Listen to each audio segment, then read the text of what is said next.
نحمده ونصلي على رسوله الكريم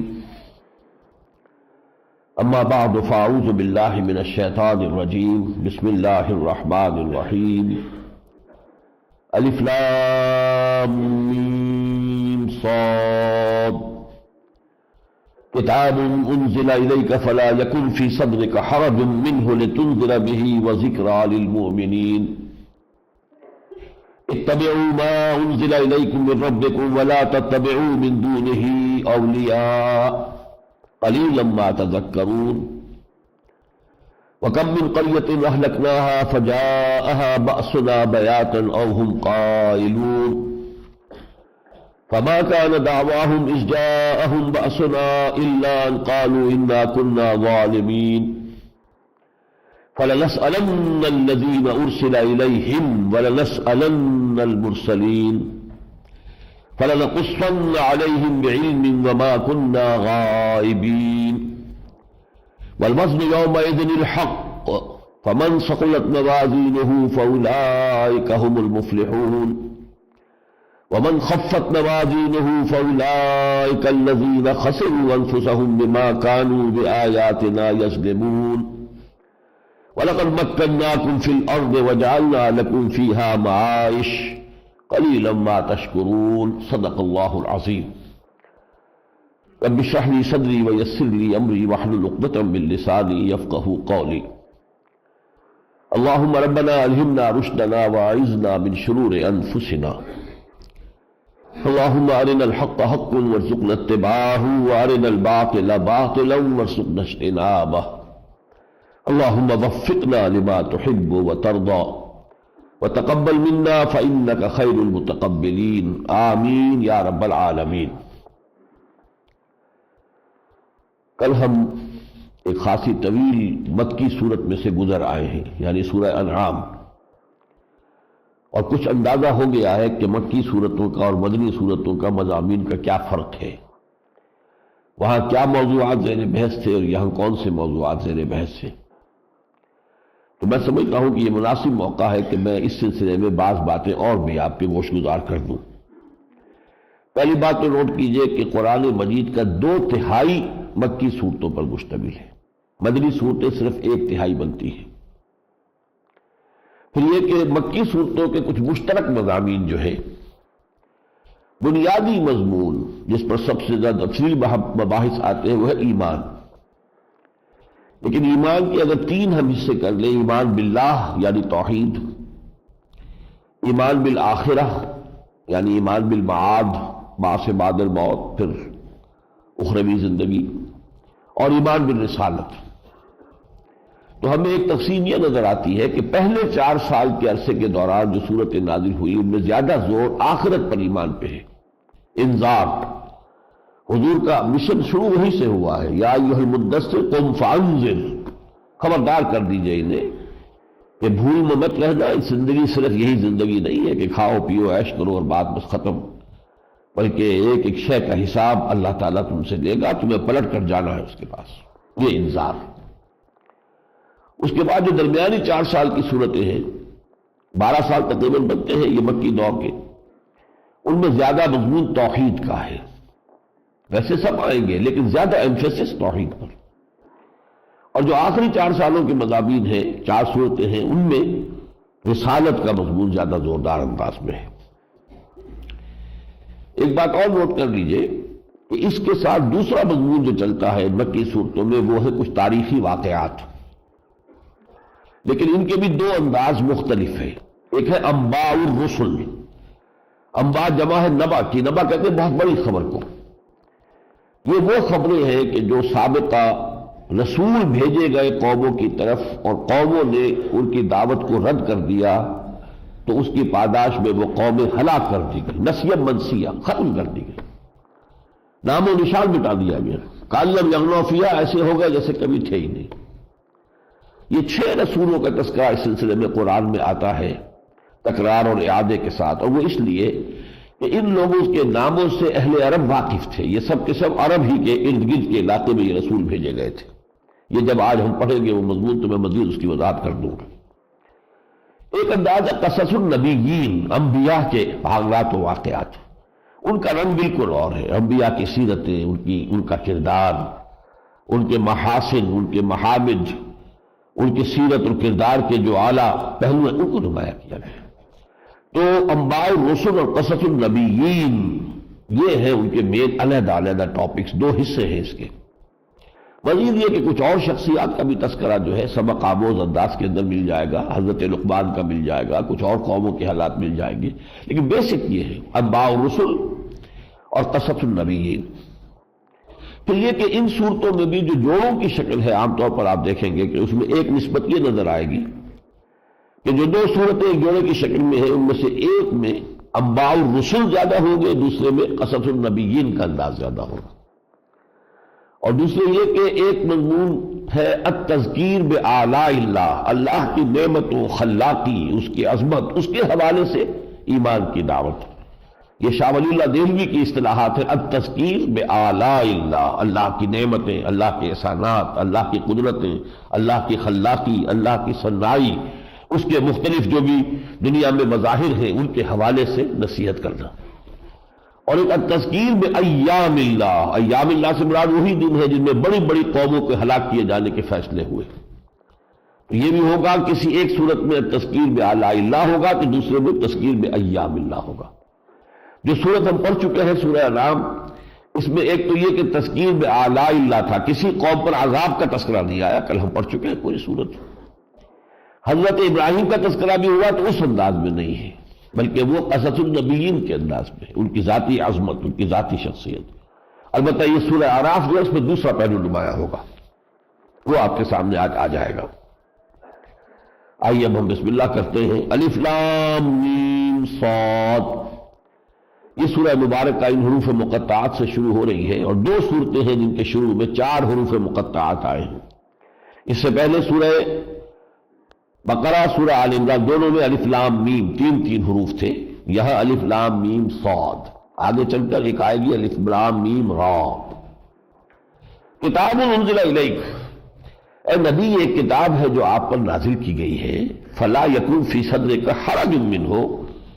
تو اس کی وجہ سے آپ کے سینے میں کوئی تنگی نہیں ہونی چاہیے. یعنی جو آپ کو فکر لاحق ہے اور جو آپ کو صدمہ ہے کہ یہ قوم ایمان نہیں لا رہی، آپ کی ذمہ داری انہیں ایمان پر لے آنا نہیں ہے، انہیں ہدایت دے دینا یہ آپ کے ذمہ نہیں ہے. آپ کے ذمہ بات کو پہنچا دینا ہے، انذار کر دینا ہے، خبردار کر دینا ہے بس. جیسے ایک اور سورت میں فرمایا لعلک باخع نفسک الا یکونوا مؤمنین، ہے نبی شاید آپ اس صدمے میں اپنے آپ کو ہلاک کر دیں گے کہ یہ ایمان نہیں لا رہے. لتنذر بہ، آپ کا کام ہے کہ اس کے ذریعے سے انذار کر دیں، خبردار کر دیں. اور ذکریٰ للمؤمنین، اہل ایمان کے لیے یہ ایک یاد دہانی ہے، نصیحت ہے. اتبعوا ما انزل الیکم من ربکم، لوگوں اتباع کرو اس چیز کا جو تمہارے رب کی طرف سے تم پر نازل کیا گیا. ولا تتبعوا من دونہ اولیاء، اور اس کے سوا اور جو اللہ کے تم نے شریک بنا رکھے ہیں ان کی پیروی نہ کرو. قلیلا ما تذکرون، لیکن کم ہی ہے نصیحت تم حاصل کرتے ہو. وَكَمْ مِنْ قَرْيَةٍ أَهْلَكْنَاهَا، یہ پہلے رکوع کی 10 آیتوں میں گویا کہ ایک انڈیکس آ رہا ہے کہ کیا کیا مضامین اس صورت میں آنے ہیں. تو ایک اہم مضمون جو آ رہا ہے اس آیت میں، چوتھی آیت میں اس کا تذکرہ کیا. اور کتنی ہی بستیاں ایسی ہیں جنہیں ہم نے ہلاک کر دیا. فَجَاءَهَا بَأْسُنَا بَيَاتًا وَهُمْ قَائِلُونَ، تو ان پر ہمارا عذاب آدم کا اس وقت جب کہ وہ راتوں کو سوئے ہوئے تھے یا دن کے وقت قیلولہ کر رہے تھے. فما کان دعواہم، تو پھر اس کے بعد ان کا قول اس کے سوا کچھ نہ رہا. اذ جاءہم باسنا، جبکہ ان پر ہمارا عذاب آدم کا. الا ان قالوا انا كنا ظالمین، کہ انہوں نے کہا کہ واقعتاً ہم ہی ظالم تھے، ہم ہی گمراہی میں تھے. اب جو آیت آ رہی ہے وہ بہت اہم ہے فلسفے کے اعتبار سے، اور اس پر اشارے پہلے بھی میں کرتا رہا ہوں. شہادت الناس کی ذمہ داری. فَلَنَسْأَلَنَّ الَّذِينَ أُرْسِلَ إِلَيْهِمْ وَلَنَسْأَلَنَّ الْمُرْسَلِينَ، ہم پوچھ کر رہیں گے ان سے بھی جن کی طرف ہم نے رسول بھیجے. قوم عاد کی طرف نے ہود کو بھیجا تو قوم عاد سے پوچھیں گے ہود نے تمہیں ہمارا پیغام پہنچا دیا تھا یا نہیں، اور ہود سے پوچھیں گے تم نے پیغام پہنچا دیا تھا یا نہیں، اور پھر قوم سے کہیں گے جب تمہیں پیغام پہنچ گیا تھا تو تمہارا طرز عمل کیا تھا. یہ محاسبہ دونوں کا ہونا ہے، رسول کا بھی اور رسول کی امت کا بھی. فَلَنَسْأَلَنَّ الَّذِينَ أُرْسِلَ إِلَيْهِمْ وَلَنَسْأَلَنَّ الْمُرْسَلِينَ، رسولوں سے بھی ہم پوچھیں گے، رسول بھی تو ہمارے بندے ہی ہیں، ان پر ایک ذمہ داری ہے جو ہم نے عائد کی تھی۔ ہم پڑھ چکے سورہ مائدہ میں، یا ایھا الرسول بلغ ما انزل الیک من ربک وان لم تفعل فما بلغت رسالتہ، اے رسول صلی اللہ علیہ وسلم پہنچا دو جو کچھ بھی نازل کیا گیا ہے آپ پر، اگر آپ نے کوئی کوتاہی کی تو یہ رسالت کا حق ادا نہیں ہوگا۔ اب یہ پڑھ چکے سورہ مائدہ کے آخر میں، یا عیسیٰ ابن مریم انت قلت للناس اتخذونی وامي الہین من دون اللہ، کیا تم عیسیٰ تم کیا کر رہے تھے اپنی اس امت سے کہ مجھے اور میری ماں کو بھی تم خدا بنا لینا؟ فَلَنَقُصَّنَّ عَلَيْهِمْ بِعِلْمٍ وَمَا كُنَّا غَائِبِينَ، تو پھر ہم ان کے سارے حالات بتا دیں گے علم کی بنیاد پر، اور ہم کہیں غائب تو نہیں تھے، ہم تو ہر جگہ ہر آن موجود تھے، جو بھی کچھ ہو رہا تھا، جو نبی کر رہے تھے، جو رسول کر رہے تھے، جو ان کی قومیں کر رہی تھی، وہ سب ہمارے سامنے ہی تھا۔ وَمَا كُنَّا غَائِبِينَ، ہم غائب تو نہیں تھے۔ وَالْوَزْنُ يَوْمَئِذٍ الْحَقُّ، اس دن قیامت کے دن وزن ہی فیصلہ کن ہوگا، یا اس کا ترجمہ یہ بھی ہو سکتا ہے صرف حق ہی میں وزن ہوگا، یہ دونوں ترجمے اس کے ممکن ہیں، یعنی وزن ہوگا اعمال کا، وہی فیصلہ کن ہوگا، اس میں کوئی سفارش، کوئی لین دین، کوئی دباؤ، کوئی وزن جو ہے اس کا فیصلہ کیا ہے؟ فَمَنْ ثَقُلَتْ مَوَازِينُهُ، جن کی وہ نیکی کے جو توڑے ہیں، نیکی کے پلڑے بھاری ہوں گے، فَأُولَٰئِکَ هُمُ الْمُفْلِحُونَ، تو وہ کامیاب ہوں گے۔ وَمَنْ خَفَّتْ مَوَازِينُهُ فَأُولَٰئِکَ الَّذِينَ خَسِرُوا أَنفُسَهُم بِمَا كَانُوا بِآيَاتِنَا يَظْلِمُونَ، اور جن لوگوں کے وہ پلڑے ہلکے ہوں گے تو وہ لوگ ہوں گے جنہوں نے اپنے آپ کو خسارے میں ڈالا، تباہ و برباد کیا، بسبب اس کے کہ وہ ہماری آیتوں کا ظلم کرتے رہے، ان کا انکار کرتے رہے۔ وَلَقَدْ مَكَّنَّاكُمْ فِي الْأَرْضِ، اور ہم نے تمہیں زمین میں تمکن عطا کیا، اے آدم کی اولاد۔ وَجَعَلْنَا لَكُمْ فِيهَا مَعَائِشَ، اور اس میں ہم نے تمہارے لیے طرح طرح کی روزیاں فراہم کر دی، نباتات سے تمہاری روزیاں آ رہی ہیں، حیوانات کے گوشت سے تمہاری روزیاں آ رہی ہیں، اب سمندر کی گہرائیوں میں سے تمہارے لیے روزی چلی آ رہی ہے، سی فوڈ کا ایک نیا ہی کھاتا کھل گیا ہے، معاش، معاش کی جمع، ہم نے طرح طرح کی روزیاں تمہارے لیے فراہم کی ہے۔ قلیلا ما تشکرون، بہت ہی کم ہے شکر جو تم کرتے ہو۔ اس صورت کے بارے میں یہ نوٹ کر لیجئے، یہ قرآن حکیم کی سب سے بڑی مکی صورت ہے، 24 رکوع، آیات 206، تعداد آیات کے اعتبار سے ایک صورت اس سے بھی بڑھ کر ہے، وہ ہے سورہ شعراء، 227 آیات ہیں، لیکن رکوع اس کے صرف 11 ہیں، وہ آیتیں چھوٹی چھوٹی ہیں،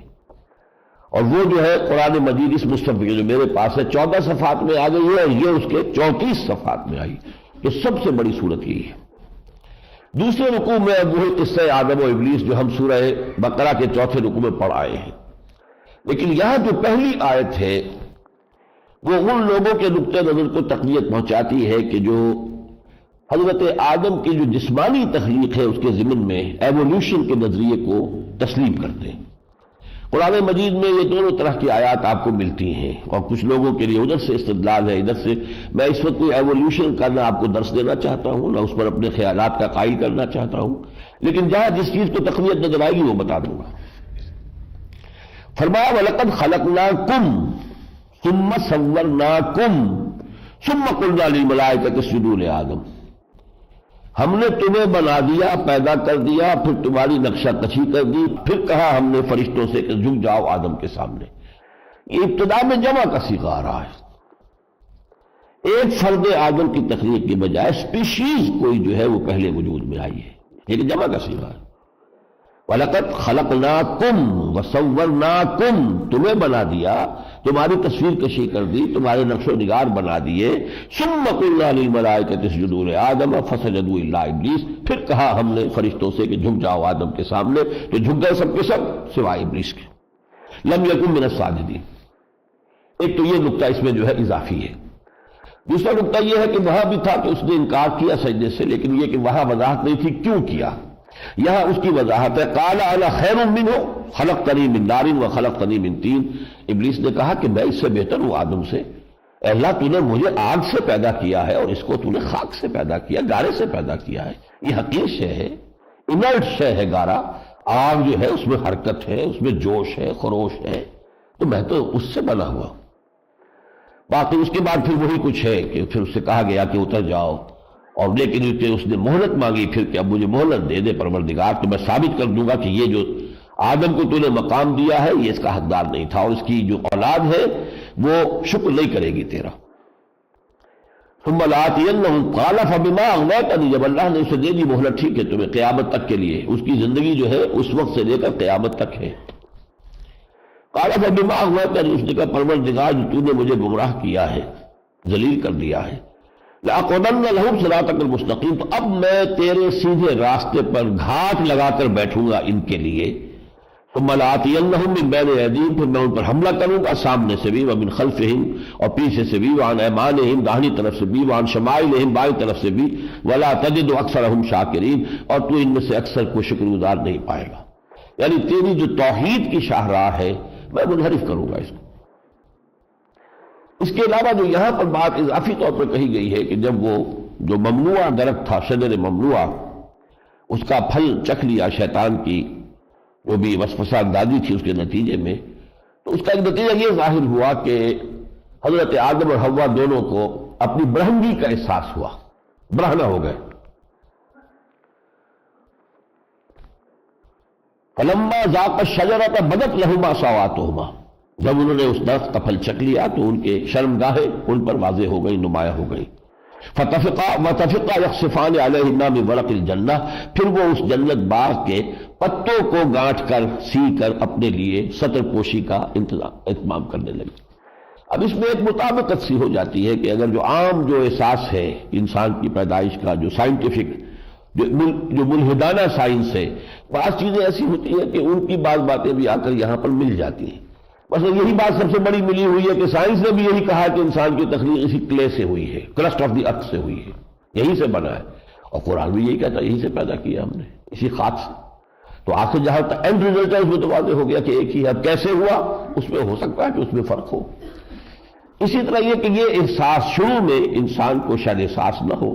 لیکن جیسے جیسے شعور پیدا ہوا تو اس کو احساس ہوا کہ یہ مجھے اپنے جسم کے کچھ حصوں کو ڈھانپ کے رکھنا چاہیے. اور ظاہر بات ہے کہ ابھی نہ کپڑا تھا، نہ کچھ اور تھا، نہ اس کے تمدن ابھی، نہ اس کی تہذیب ابھی ایسی تھی، نہ ٹیکنالوجی تھی، تو کیا شے تھی جو ڈھانپنے کے لیے ہو سکتی تھی. اپنا سطر کو، جسم کے جس حصے کو ڈھانپنا چاہتے تھے تو سوائے اس کے کہ پتوں کو گانٹھے کسی طریقے سے اور اس سے اپنا سطر ڈھانپے. وہاں بھی ذکر ہے سورہ بقرہ میں کہ انہوں نے اللہ تعالیٰ سے کچھ کلمات سیکھ لیے جس کی بنا پر انہوں نے توبہ کی اور اللہ نے ان کی توبہ قبول کر لی. یہاں وہ کلمات دیے گئے ہیں،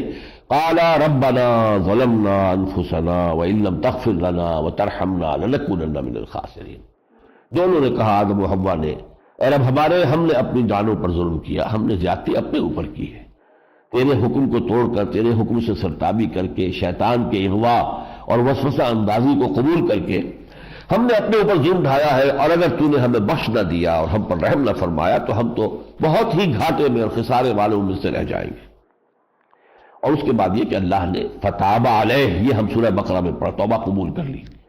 یہ ایک بہت بڑا فرق ہے. عیسائیوں کے نزدیک وہ جو ہے اوریجنل سن حضرت آدم اور حوا کا، وہ ہر بچہ جو پیدا ہوتا ہے نسل آدم کا وہ گناہ لے کر آتا ہے، گناہ گار پیدا ہوتا ہے. انسان گناہ گار ہے پیدائشی طور پر. اب ان کو پھر اس کے اوپر فلسفے اٹھانے پڑے. جب تمام انسان پیدائشی گناہ گار ہے تو اب گناہ گار سے نجات دینے کا ایک ہی راستہ تھا کہ اللہ اپنے سلبی بیٹے کو بھیجے اور قربانی کا بکرا بنا کر اسے ان کی طرف سے سولی پر چڑھائے اور ان کو معاف کرے. تو یہ گویا کہ خشت اول چون حد معمار کج تا سریا بی رمت دیوار کج، ایک غلط خیال پر دوسرا غلط خیال. کیونکہ قرآن یہ بتاتا ہے خطا ضرور ہوئی تھی، غلطی ہوئی تھی، لیکن انہوں نے توبہ کی، معافی چاہی، اللہ نے معاف کر دیا. اب جو بچے پیدا ہو رہے ہیں ان کی نسل میں وہ کوئی گناہ لے کر نہیں دنیا میں آ رہے ہیں، بلکہ حضور نے صاف فرمایا ہے کہ ہر بچہ جو آ رہا ہے وہ فطرت اسلام پر پیدا ہو رہا ہے. کل مولود یولد علی الفطرہ وابواہ یحودانہ او یمجسانہ او ینصرانہ. ہر بچہ جو پیدا ہوتا ہے نسل آدم کا وہ تو در حقیقت اسلام کی فطرت لے کر آتا ہے. یہ تو اس کے والدین یا اسے یہودی یا مجوسی یا نصرانی بنا لیتے ہیں. یہ سیکنڈری ہے ان کے انوائرمنٹل جو اس کے اوپر ایفیکٹ ہوتے ہیں، ورنہ فطری طور پر ہر انسان مسلمان ہے.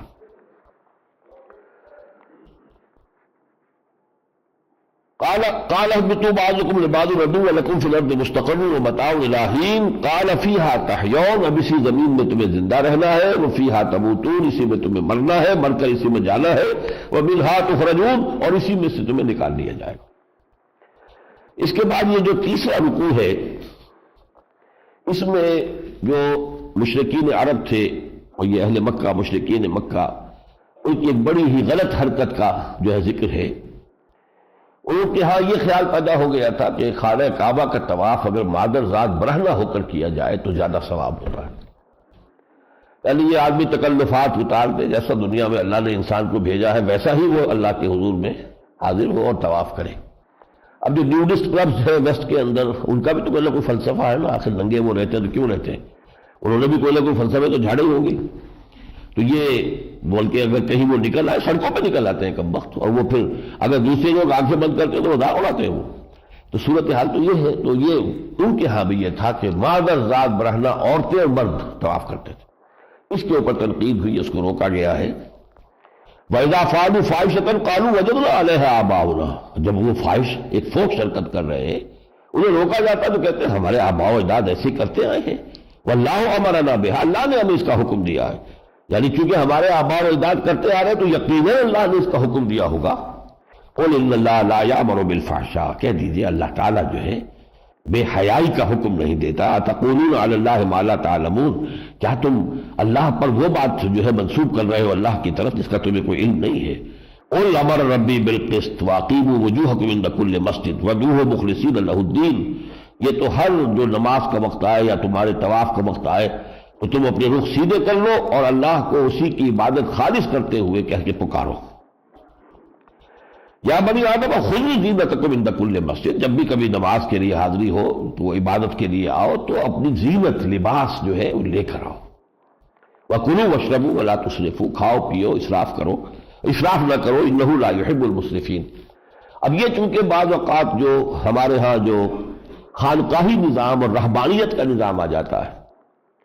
اکثر دنیا کے مذاہب میں پیدا ہوا، چاہے وہ بدھ مت ہو، ہندو مت ہو، جین مت ہو، عیسائیت میں آیا ہے، کرسچین مناسٹسزم تو ایک بہت بڑا ادارہ رہا ہے دنیا میں، ان کا یہ قول بن جاتا ہے کہ دنیا کی لذتوں سے بالکل کنارہ کش ہو جائے، سیلف انیہیلیشن، اپنے نفس کو تو کچل دو، نفس کی کوئی خواہش پوری نہ کرو۔ اسلام نے اس کی تعلیم نہیں دی، لا رہبانیت فی الاسلام، بلکہ تعلیم دی ان لنفسک علیک حقا، تمہارے نفس کا بھی تم پر حق ہے، اس نفس کو بھی اس کے حقوق ادا کرو،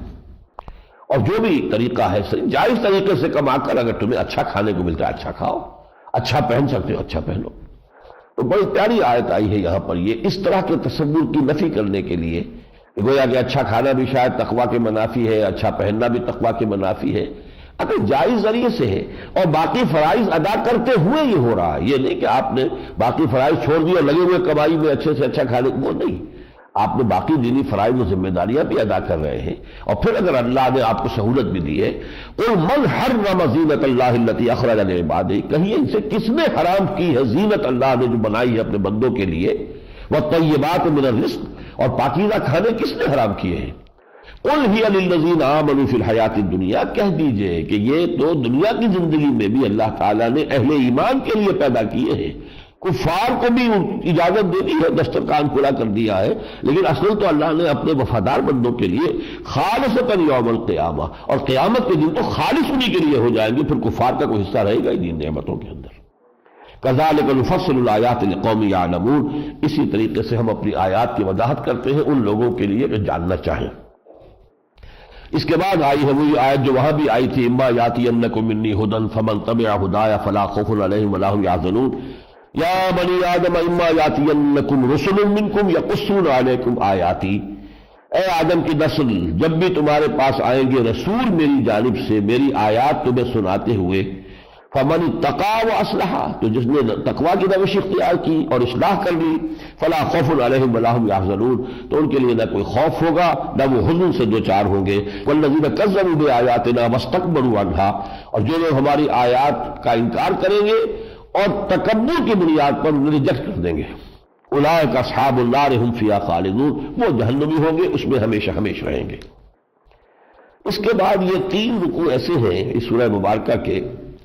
اس میں کچھ مکالمات دیے گئے ہیں، اہل جنت اہل دوزخ جب فیصلے ہو چکے ہیں قیامت کے، اور اہل جنت جنت میں چلے جائیں گے، اہل دوزخ دوزخ میں چلے جائیں گے، اور یہ بھی معلوم ہوتا ہے کہ ان کے مابین ایک فصیل ہی ہوگی، بس ایک حجاب سا ہی ہوگا۔ یہ غالباً ابتدائی اسٹیج ہے اہل جنت کا، جبکہ ابھی وہ جو اپنے بہت اعلیٰ جنتوں میں ان کا جانا ہے وہ مرحلہ ابھی نہیں آیا ہے، وہی ہے، اور درمیان میں جو فصیل ہوگی اس میں کچھ جیسے برجیاں ہوتی ہیں اس میں کچھ لوگ ہوں گے، یہ لوگ کون ہوں گے؟ اعراف والے لوگ ہوں گے، یہ وہ ہوں گے جن کی نیکیاں اور برائیاں برابر برابر ہو گئی، دونوں پلڑے کھڑے ہیں، تو اب کیا کریں؟ نہ یہ جنت میں جانے کے مستحق اور نہ یہ دوزخ میں جانے کے مستحق۔ تو وہ ان کو اس فصیل کے اوپر جو جھروکے بنے ہوئے ہیں برجیاں، وہاں پر بیٹھا دیا جائے گا تاکہ ادھر بھی دیکھیں ادھر بھی دیکھیں۔ جب ادھر دیکھتے تھے تو تما ہوتی تھی کہ اللہ ہمیں بھی شامل کر دے ان میں، اہل جنت کے اندر، ادھر دیکھتے تھے تو اللہ سے پناہ مانگتے تھے پروردگار ہمیں ان کے ساتھ شامل نہ کر دیجو۔ پھر یہ کہ جہنمی جو ہے وہ پکاریں گے، آواز دیں گے جنت والوں کو کہ جو نعمتیں اللہ نے تمہیں دی ہیں، جو پانی تمہیں اللہ نے عطا فرمایا ہے، ہمیں بھی کچھ اس کا حصہ دے دو۔ وہ کہیں گے کہ یہ تمام چیزیں اللہ نے جہنم والوں پر حرام کر دی۔ یہ ان کا جو ہے کچھ رد و قضا اور جو مکالمات ہیں وہ ان رکوعوں میں ہیں۔ اس کے بعد جو رکوع آ رہا ہے وہ قرآن مجید کی، یہ سمجھیے کہ جو بھی دعوت ہے بنیادی، جیسے پہلا رکوع تھا ایسے ہی یہ 7واں رکوع۔ ان ربکم اللہ الذی خلق السماوات والارض فی 6 ایام، یقیناً تمہارا پروردگار وہ اللہ ہے کہ جس نے پیدا کیے آسمان اور زمین 6 دنوں میں۔ یہ قرآن مجید میں کئی جگہ آیا ہے 6 دن۔ ثم استوى على العرش، پھر وہ متمکن ہوا ہے عرش پر۔ عرش کیا ہے اس کی حقیقت ہم نہیں جان سکتے، یہ آیات متشابہات میں سے عرش ہو، کرسی ہو، قلم ہو، اس کی حقیقت کو ہم نہیں جان سکتے۔ یہ اس عالم غیب کے امور ہے کہ جس کا علم تو اللہ نے ہمیں کچھ دے دیا ہے، لیکن اس کا تصور جو ہے کمپریہنڈ کرنا ممکن نہیں ہے ان کا، ہمارے لیے اس علم کا احاطہ ممکن نہیں ہے۔ پھر وہ تخت پر، لیکن ہم اس سے مراد سمجھیں گے تخت حکومت پر متمکن ہو گیا، یعنی اس میں اس چیز کی نفی ہوئی ہے کہ کچھ لوگوں کا خیال یہ ہے، اور یہ اہل فلسفہ ہے، اور خاص طور پر کہ جو ارسطو کے جو پیروکار مشائین کہلاتے ہیں ان کا فلسفہ یہ ہے کہ بنایا تو ہے ایک خدا نے اس کائنات کو، بنانے کے بعد اس کا اس سے کوئی تعلق نہیں، وہ مگن ہے اپنی ذات میں، اسے اس دنیا سے کیا فکر ہے۔ قرآن یہ کہتا ہے نہیں، ثم استوى على العرش يدبر الامر، وہی تدبیر امر کر رہا ہے، وہی کائنات کو چلا رہا ہے، ہر لہجہ جو ہے وہی کنٹرول کر رہا ہے۔ تو صرف خالق ہی نہیں ہے، مدبر بھی وہی ہے، وہی چلا رہا ہے، کنٹرول کر رہا ہے۔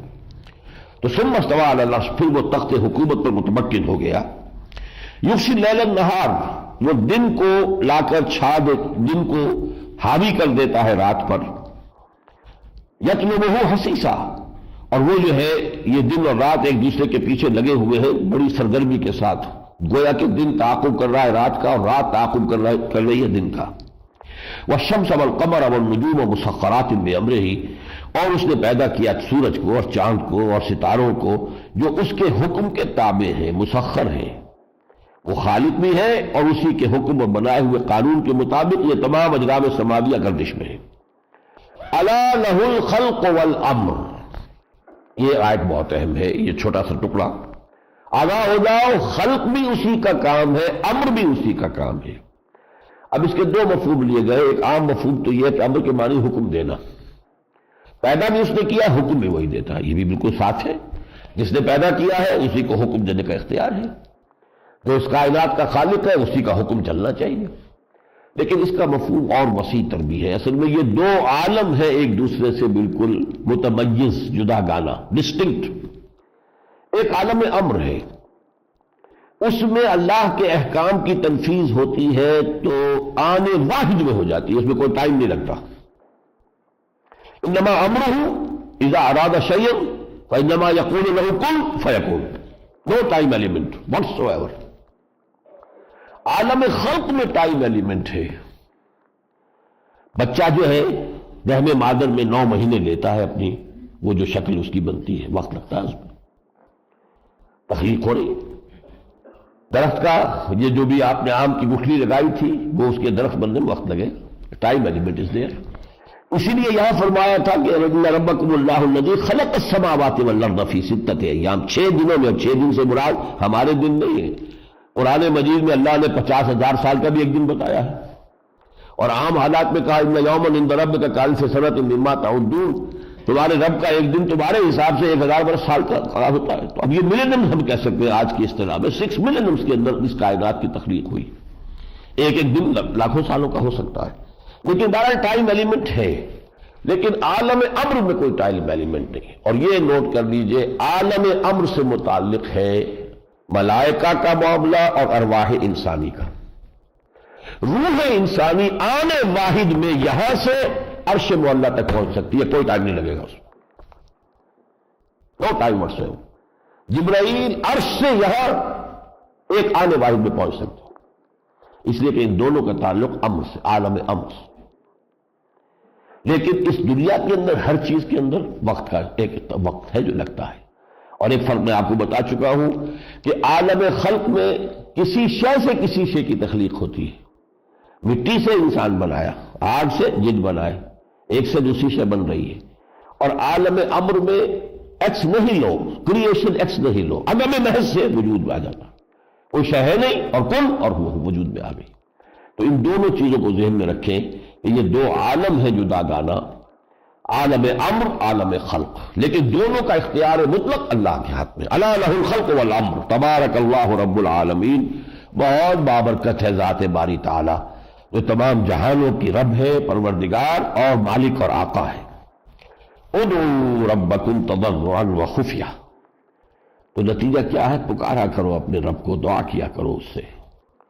گڑ گڑاتے ہوئے، تضرع کے ساتھ، عاجزی کے ساتھ، اور خفیہ چپکے چپکے، دکھاوے کے لیے نہیں کہ بیٹھے مسجد میں لمبے دعا مانگ رہے تاکہ لوگ دیکھ لیں، یہ تو بڑا پہنچا ہوا لگتا ہے کہ اس کی تو دعا ہی ختم نہیں ہو رہی۔ یہ دعا پبلک میں بہت مختصر مانگنی چاہیے، لمبی لمبی دعائیں حضور سے ہرگز ثابت نہیں ہے۔ اور پھر پبلک کی دعا میں رونا کوئی نہیں، حضور ذاتی اپنی عبادت میں تہجد میں روتے تھے آپ، اور ایسی آواز آپ کے سینے سے نکلتی تھی جیسے ہانڈی جو ہے وہ چولہے کے اوپر چڑھی ہوئی، وہ کھدمت کھدمت جب ہوتی ہے کہ جب اس کے اندر وہ ابل رہا ہوتا ہے پانی، ویسی آواز آپ کی سینے سے مبارک، لیکن پبلک میں کبھی نہیں ہوا۔ تو یہ جو ہے معاملہ، ادعوا ربکم تضرعا وخفیہ، چپکے چپکے دل ہی میں، تمہارا پروردگار سنتا ہے، دل میں بھی بات کرو اس سے۔ انہ لا یحب المعتدین، وہ حد سے بڑھنے والوں کو پسند نہیں کرتا۔ ایک موقع پر ایسا ہوا تھا، صحابہ تھے کسی جنگ میں جا رہے تھے، تو کچھ لوگوں نے زور زور سے پکارنا شروع کیا، تو حضور نے فرمایا کہ دیکھو تمہارا رب دھیمی آواز کو بھی سنتا ہے، معاذ اللہ وہ بہرا نہیں ہے کہ تمہیں چیخ چیخ کے ہی اس کو پکارنا ہو۔ وَلَا تُفْسِدُوا فِي الْأَرْضِ بَعْدَ إِصْلَاحِهَا، اور دیکھو زمین میں فساد مت مچایا کرو اس کی اصلاح کے بعد۔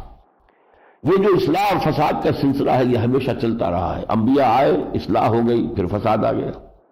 پھر نبی آئے، انہوں نے اصلاح کر دی، پھر فساد ہو گیا۔ یہ فساد، وہ جو کہا ہے کہ یہ تو ازل سے تا امروز یہ جو جنگ چلتی رہی ہے، اور یہ چراغ مصطفی سے شرار بولہبی، یہ تو ایک کشاکش ہے جو چلی آ رہی ہے، اور جو اقبال نے پیشن گوئی کی ہے کہ اس کا بہت بڑا مقابلہ جو ہے وہ بہت جلد ہونے والا ہے۔ دنیا کو ہے پھر مار کے روح و بدن پیش، تہذیب نے پھر اپنے درندوں کو ابھارا، اللہ کو پامردی مومن پہ بھروسہ، ابلیس کو یورپ کی مشینوں کا سہارا۔ وہ آرمگڈون یا المرحمۃ العظمیٰ زیادہ دور نہیں ہے۔ وَادْعُوهُ خَوْفًا وَطَمَعًا، اور دیکھو اس کو پکارا کرو، ایک تو فرمایا تضرعا وخیفہ، خاموشی سے چپکے چپکے اور گڑ گڑا کر، اور ایک یہ ہے کہ طمعا وخوفا، ڈر بھی موجود رہے، کہیں میری پکڑ نہ ہو جائے، خوف سے بھی آدمی بالکل فارغ نہ ہو۔ بین الخوف والرجاء انسان کا مقام حضور نے فرمایا ہے، مغفرت کی امید بھی رکھو لیکن پکڑ کا ڈر جو ہے وہ بھی نکلنے نہ پائے، نڈر نہ ہو جاؤ۔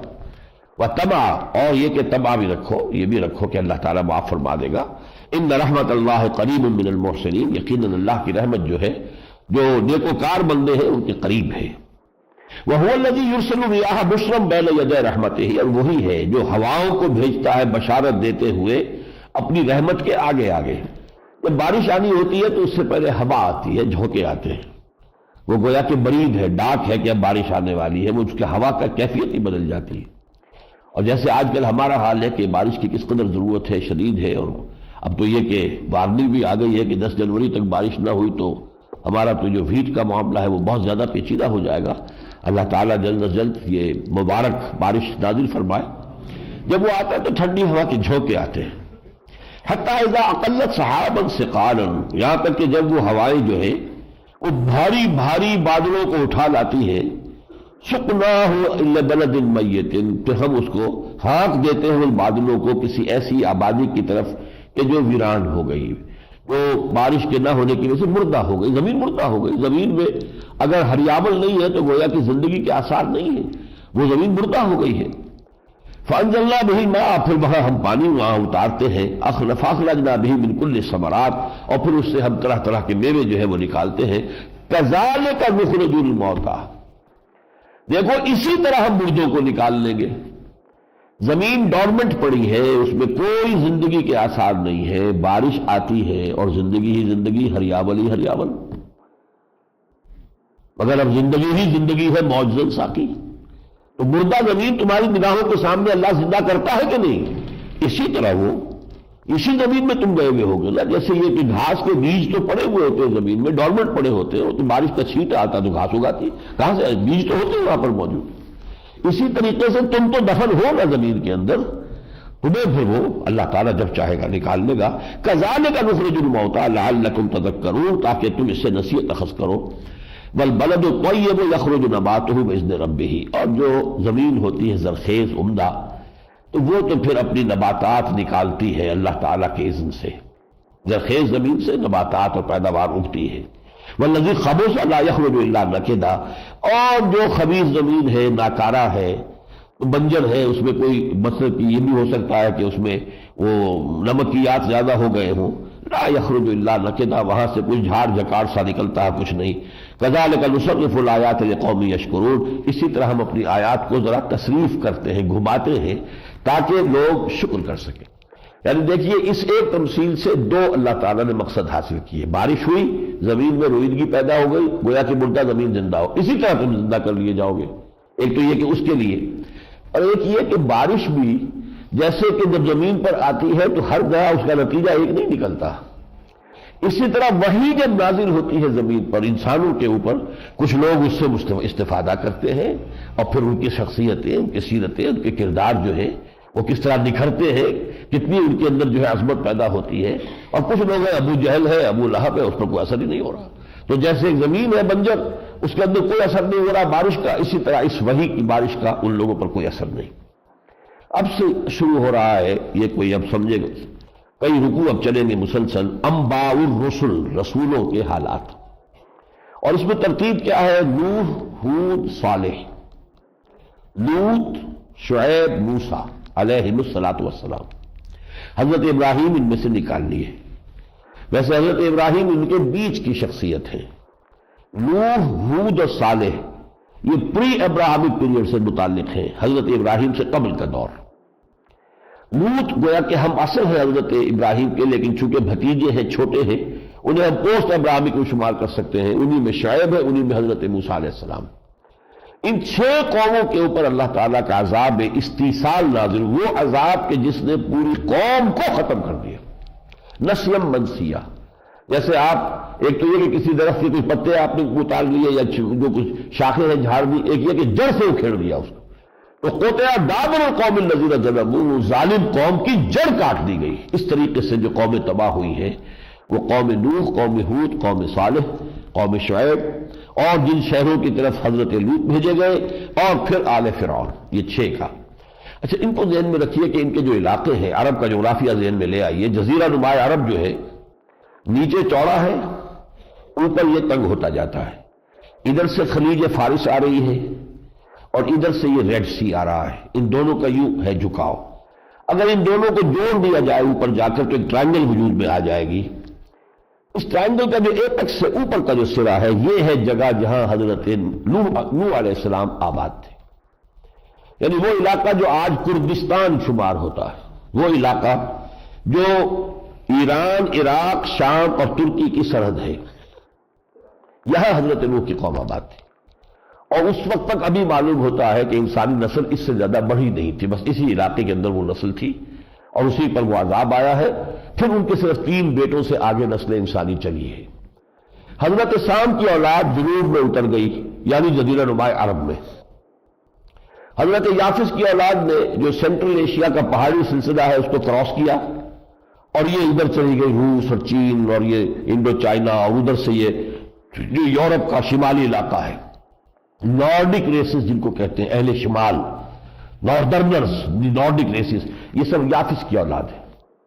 اور جو حام تھے تیسرے بیٹے، ان کی نسل بین رہی ہے، وہ مشرق میں ایران سے ہو کر ہندوستان، سندھ و ہند، مغرب میں ترکی سے ایشیا مائنر سے ہو کر جنہیں ایرینز کہتے ہیں، وہ میرے نزدیک حضرت حام کی نسل ہے۔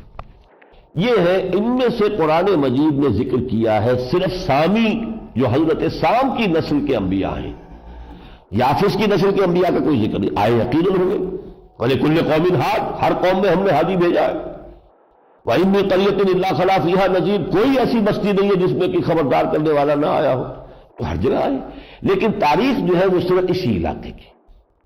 اب یہ سمجھیے کہ حضرت نوح کی قوم تو تھی اس ٹرائنگل کے ایپیکس پر، اور جو اس کا قاعدہ ہے، بیس ہے، یہاں آباد تھی یہ جو قوم عاد تھی، یہ حضرت سام کی اولاد کا ایک بہت بڑا قبیلہ آ کر یہاں آباد ہوا، بڑی تہذیب، بڑا تمدن ان کا ہوا، انہی میں شداد بادشاہ ہوا ہے بہت زبردست، جس نے ایک جنت بنائی تھی زمین پر۔ یہ بہت سرسبز و شاداب علاقہ تھا، اور اب وہ اس کے شداد کی جو جنت تھی، اس کا شہر تھا، اس کے آثار مل گئے ہیں، صحرا کے اندر نیچے دبے ہوئے ہیں، اور وہ سائنس نے ان کو تلاش کر دیا ہے۔ پھر ان کے پاس حضرت ہود آئے، انہوں نے نہیں مانا، پھر ہلاک کر دیے گئے۔ تو اس قوم میں سے جو بچے کچھ ایمان والے تھے، ان کو لے کر حضرت وہ چلے گئے اس علاقے کو چھوڑ کر، اور وہ اس جزیرہ نماء عرب کے شمال مغربی کنارے میں جا کے آباد ہو گئے۔ یہ ہے قوم سمود۔ جب پھر یہ بلی بڑی، اس کو پھر عروج حاصل ہوا،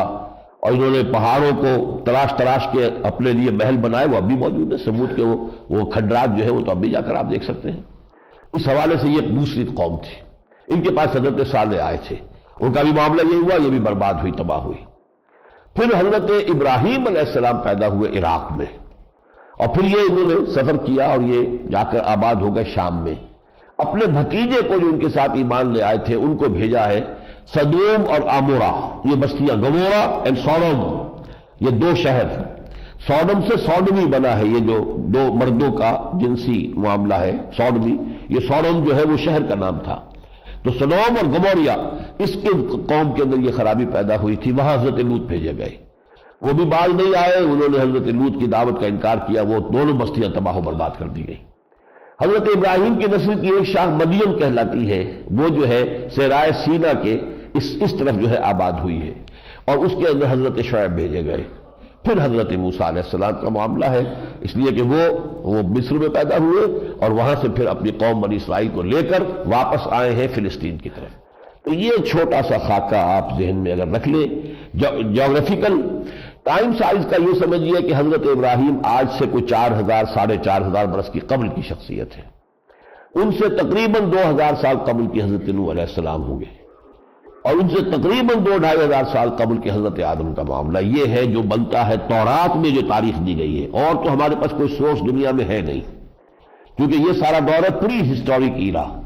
تو بائبل نے جو تاریخ دی ہے اس کا اتنا اندازہ بنتا ہے کہ آدم جو ہے وہ لگ بھگ آج سے 10,000 سال 9,000 سال قبل کی شخصیت ہے، پھر حضرت نوح ہے، پھر ان کی یہ اولادیں ہیں، یہ پھر پھیلی ہے، اور اس طریقے سے حضرت ابراہیم کے بعد سے جو ہے وہ تو آپ ہمارے علم میں ہے۔ اب میں ان میں سے یہ حضرت ابراہیم کی بات جو ہے تفصیل سے آپ کو پورا ترجمہ بتا دیتا ہوں، باقی یہی تاریخ اب ریپیٹ ہوگی، تو وہ بعض چیزیں جو ہے میں صرف اشارے کروں گا۔ لقد ارسلنا نوحا الى قومه فقال یا قوم اعبدوا الله ما لكم من اله غیرہ، ہم نے بھیجا تھا نوح کو اس کی قوم کی طرف، تو اس نے کہا اے میری قوم کے لوگوں، اللہ کی بندگی کرو، تمہارا کوئی الہ اور معبود اس کے سوا نہیں ہے۔ انی اخاف علیکم عذاب یوم عظیم، مجھے شدید اندیشہ ہے کہ تم پر ایک بہت بڑے دن کا عذاب آ جائے گا، تم ہلاک کر دیے جاؤ گے۔ قال الملأ من قومه انا لنراک فی ضلال مبین، اس کی قوم نے یہ کہا، اس کے سرداروں نے، کہ اے نوح ہم تو دیکھتے کہ تم کہیں بھٹک گئے ہو، سٹھیا گئے ہو، شاید معلوم ہوتا ہے تمہارا دماغ خراب ہو گیا، جیسے حضور کو بھی مجنون کہا گیا تھا، مجنون، یا ایھا الذی نزل علیہ الذکر انک لمجنون۔ تو انا لنراک فی ضلال مبین، قال یا قوم لیس بی ضلالۃ، انہوں نے کہا میری قوم کے لوگوں، مجھے میں بھٹکا نہیں ہوں، مجھے کوئی دماغی عارضہ لاحق نہیں ہوا ہے، ولکنی رسول من رب العالمین، بلکہ میں رسول ہوں، فرستادہ ہوں، بھیجا ہوا ہوں تمام جہانوں کے مالک اور پروردگار کی طرف سے۔ ابلغکم رسالات ربی، میں تمہیں پہنچا رہا ہوں اپنے رب کے پیغامات، وانصح لکم، اور میں تمہاری خیر خواہی کر رہا ہوں کہ تم بچ جاؤ عذاب الہی سے، توبہ کرو، رجوع کرو، اللہ کا راستہ اختیار کرو تاکہ ہلاکت سے بچ جاؤ۔ وَأَعْلَمُ مِنَ اللَّهِ مَا لَا تَعْلَمُونَ، اور دیکھو مجھے اللہ کی طرف سے وہ کچھ معلوم ہے جو تمہیں معلوم نہیں ہے، تمہیں اندازہ نہیں ہے کتنی بڑی شامت آیا چاہتی ہے۔ اگر تم باز نہ آئے اور تم نے اپنے مشرکانہ اوہام کو نہ چھوڑا اور ود اور سوا اور انہوں نے بہت سے معبود تلاش لیے تھے۔ یہ بات بھی نوٹ کر لینے کی ہے کہ حضرت ابراہیم کے زمانے تک، بلکہ ان سے پہلے کے تینوں جو یہ رسولوں کو بھیجا گیا قوموں کی طرف، ان میں ایک ہی گمراہی تھی۔ ابھی تمدن بہت سادہ تھا اور گمراہیاں ابھی نہیں آئی تھی، باقی انسان جو ہے نیچر کے بہت قریب تھا۔ گمراہی ایک ہی تھی، وہ شرک۔ تو وہ بڑے جو مرے ہوئے بزرگ لوگ تھے ان کی شکلیں بنا کر ان کے بت بنانا، ان کو پوجنا کہ یہ ہمیں اللہ کے ہاں ہمارے جو ہے شفیع ہوں گے، یہ ہمارے سفارشی ہوں گے، یہ وہ ہمیں اللہ سے قریب کر دیں گے، بس اس کے سوا کوئی گمراہی نہیں تھی۔ بلکہ بعد کی قوموں میں گمراہیاں آنی شروع ہوئی۔ حضرت لوط کی قوم، یہ سیکشول پرورشن، یہ سوڈمی، مردوں میں اختلاط جو ہے جنسی، اب یہ گویا کہ پہلی ہے قوم کے اندر۔ پھر یہ جو حضرت شعیب کو بھیجا گیا ہے ان میں اکنامک ایکسپلائٹیشن شروع ہوئی ہے، ناپ تول میں کمی کرنا، دھوکہ دینا اور رہزنی کرنا، لوگوں کو ان کے مال سے محروم کرنا۔ اور جو آل فرعون نے کیا پھر بنی اسرائیل کے ساتھ، یہ ہے وہ پولیٹیکل ریپریشن اینڈ آپریشن، کہ بنی اسرائیل کو انہوں نے غلام بنا لیا اور بہت سخت جو ہے ان کو عذاب میں مبتلا کیا۔ یہ تین چیزیں یہ ہوئی ہیں بعد میں، sexual perversion, economic exploitation and political operation, لیکن پہلے تین میں صرف شرک تھا۔ اب عجبتم ان جاءکم ذکر من ربکم، تو تمہیں تعجب ہو رہا ہے اس بات پر کہ تمہارے رب کی طرف سے ایک یاد دہانی نصیحت تمہارے لیے آ گئی ہے، علی رجل منکم، تم ہی میں سے ایک شخص کے اوپر وہ آئی ہے، نازل ہوئی ہے، لینذرکم، تاکہ وہ تمہیں خبردار کر دے، ولتتقوا ولعلکم ترحمون، اور تاکہ تم پھر تقوی کی روش اختیار کرو، بچو، ڈرو اللہ سے، اور پھر تم پر رحم کیا جائے۔ فکذبوہ، تو انہوں نے اس کو جھٹلا دیا۔ فانجیناہ والذین معہ، تو ہم نے بچا لیا ابراہیم کو اور اس کے ساتھی اہل ایمان کو، فی الفلک، ایک کشتی میں، واغرقنا الذین کذبوا بآیاتنا،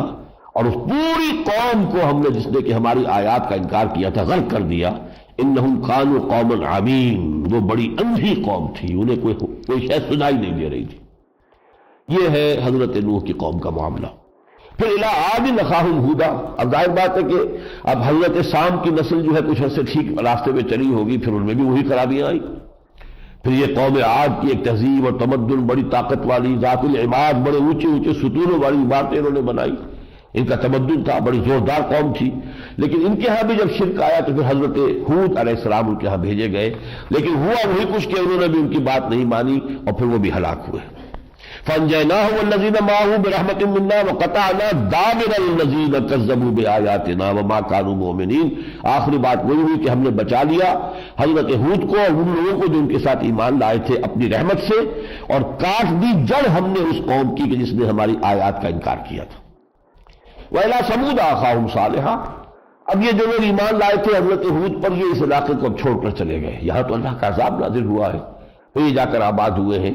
یہ جو مدینے سے راستہ جاتا ہے تبوک کی طرف، اس کے درمیان میں یہ علاقے آتے ہیں، سمود کا علاقہ ہے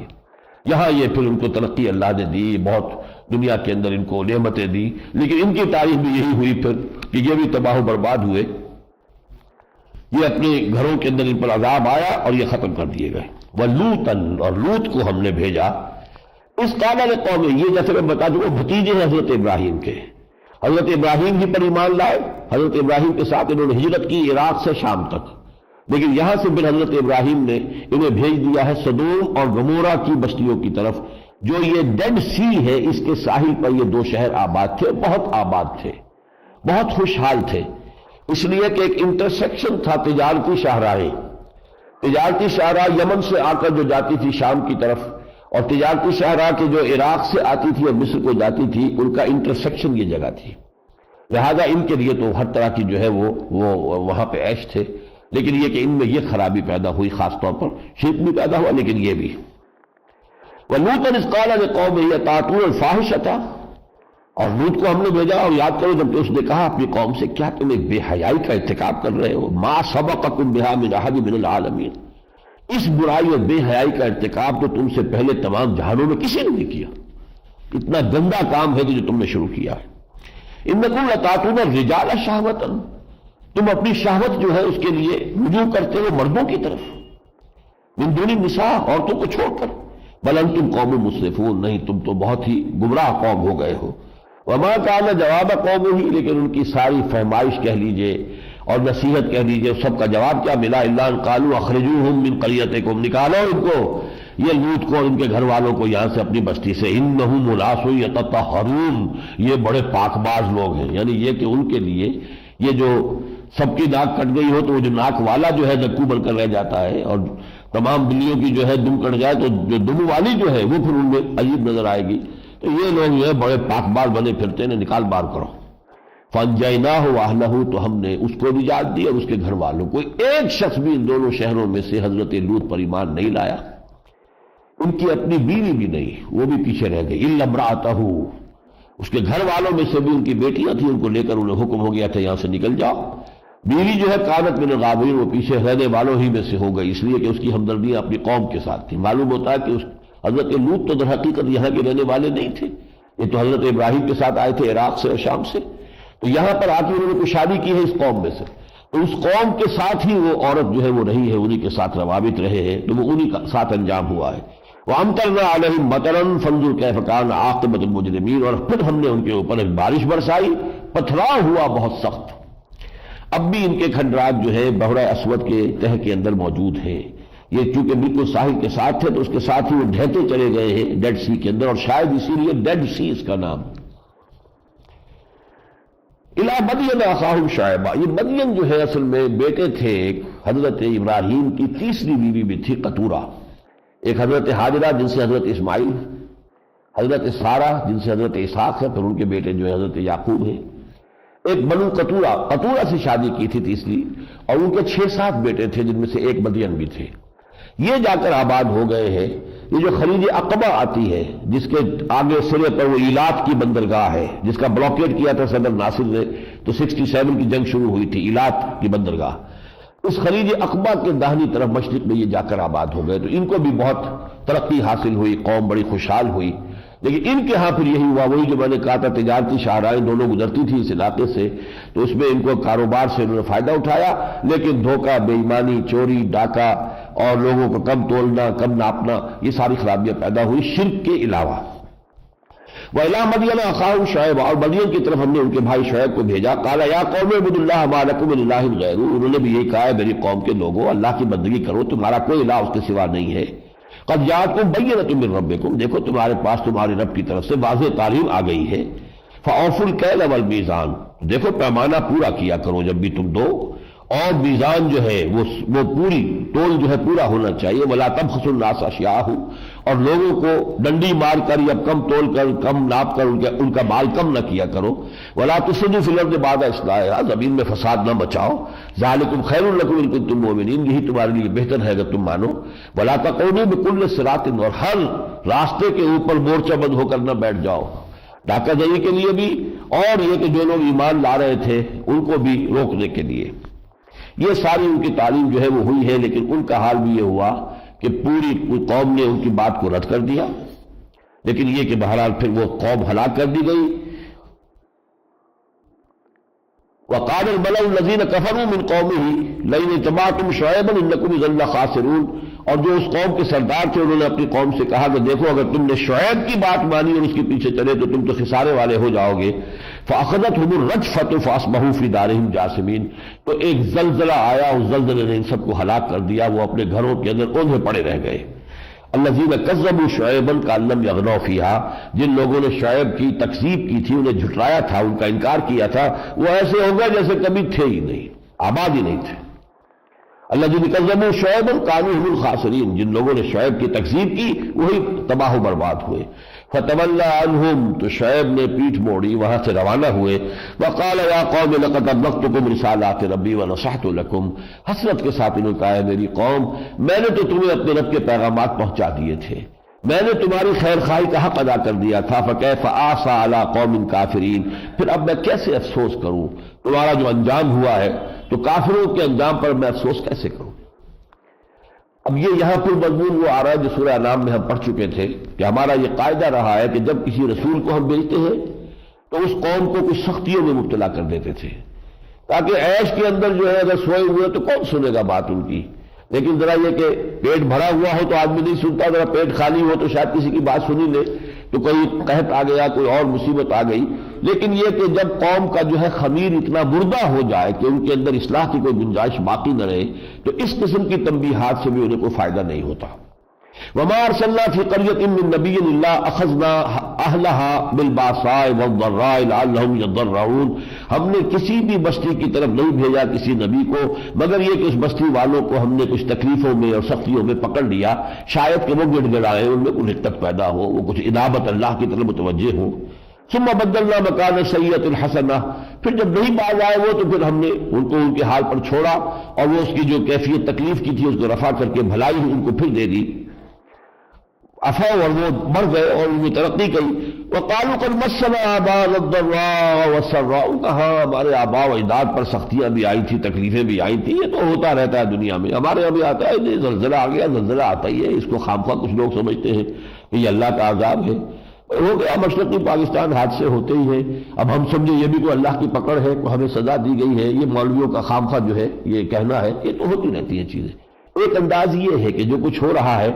اس کو آپ اس طرح ایکسپلین اوے کر دیں کہ ان کی کوئی حیثیت نہیں، کوئی اہمیت نہیں۔ ایک یہ کہ ان کے پس پردہ جو عوامی کار فرما ہے ان کے سمجھے کہ پتہ تک جنبش نہیں کھاتا یہاں اللہ کی مرضی کے بغیر، تو جو ہو رہا ہے کیوں ہو رہا ہے۔